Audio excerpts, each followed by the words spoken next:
देण्याचा आणि त्या सर्वांमध्ये व्यक्तीची प्रतिष्ठा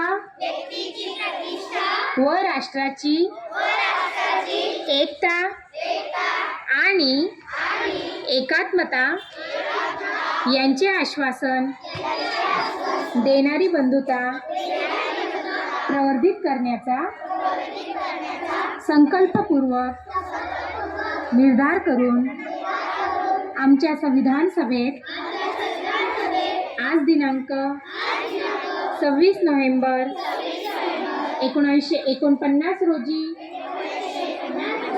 याद्वारे हे संविधान अंगीकृत आणि अधिनियमित करून स्वतःप्रत अर्पण करीत आहोत. जय हिंद.